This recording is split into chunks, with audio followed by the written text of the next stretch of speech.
সাথে নিয়ে পায়রা ও বেলুন উড়িয়ে অনুষ্ঠানের শুভ সূচনা করার বিনীত অনুরোধ জানাচ্ছি। আমরা ইতিমধ্যে বেলুন উড়িয়ে ফেলেছি, দেখতে পাচ্ছি।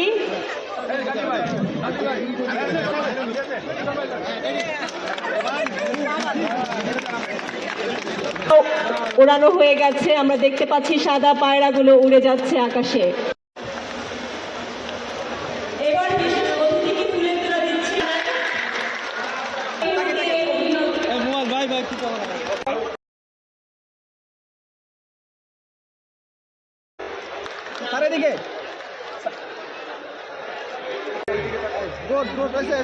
শতবর্ষ উদযাপন পরিষদের সদস্য সচিব মোয়াজ্জেম হোসেন তুষার এবং আরও উপস্থিত আছেন সিনিয়র যুগ্ম আহ্বায়ক শতবর্ষ উদযাপন পরিষদের কাজী লুৎফর রহমান।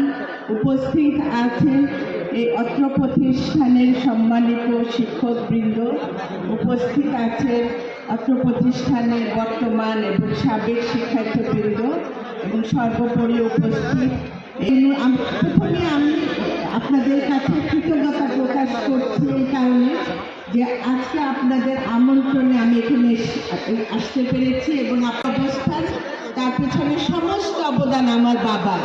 আজকে আমি আমার বাবার জন্য আজকে এই স্কুলে এসেছি। সেই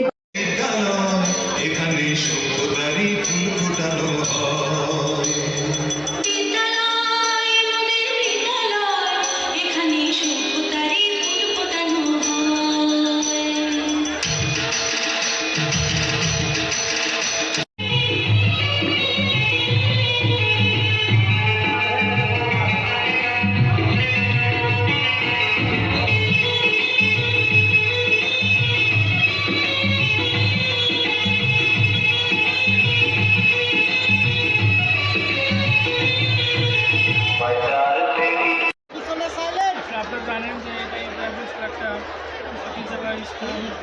এইটা আমাদের 1930 সালে প্রতিষ্ঠিত হয়েছে। এরপরে আমরা 2023 সালে 100 করার কথা ছিল। 100 বছর এই অনুষ্ঠানটা আমরা আজকে করলাম। এটা একটা আমাদের প্রাক্তন ছাত্র এবং বর্তমান ছাত্র, প্রাক্তন টিচার, বর্তমান টিচার সবারই একটা চাওয়া ছিল এবং এইটারই একটা গুরুত্ব যে আমার কাছে যে আমরা যে আসলে স্কুলে পড়াশোনা করছি এটা আমাদের উচিত 100% পালন করা। ছাত্র লিস্ট হয়েছে প্রায় 3500, 3500, কিন্তু সাবেক যে আমরা রাখা হয়েছে তাদের আত্মীয় স্বজন মানে যারা তার বাচ্চা গেস্ট, এটা প্রায় অলমোস্ট 2000, অলমোস্ট 5500 লোকের আয়োজন। এই স্কুল থেকে কত ভালো লোক বের হয়েছে এটা একটা বার্তা, যাতে নতুন যারা আছে তারা যেন এইটা থেকে এই বার্তা থেকে শিখতে পারে যে না আমাদেরও বড় হতে পারে। এই ইব্রাহিমপুর স্কুলের যে ঐতিহ্য এটা ধরে রাখতে হবে। যারা ইব্রাহিমপুর স্কুল 100 বছর একটা স্কুল হওয়ার মুখের কথা, এত বছর ধরে তাদের একটা ঐতিহ্য চলে আসছে এবং আমার কাছে যেটা সবচেয়ে আশ্চর্য লাগতো যে এত বড় একটা স্কুল এটা বারে বারে পদ্মার কবল করে ভেঙে আছে, স্টুডেন্টরা বিভিন্ন জায়গায় ছড়িয়ে ছিটিয়ে আছে, তারা আরেকবার একত্রিত হতে পারে, এটা একটা বিশাল ব্যাপার।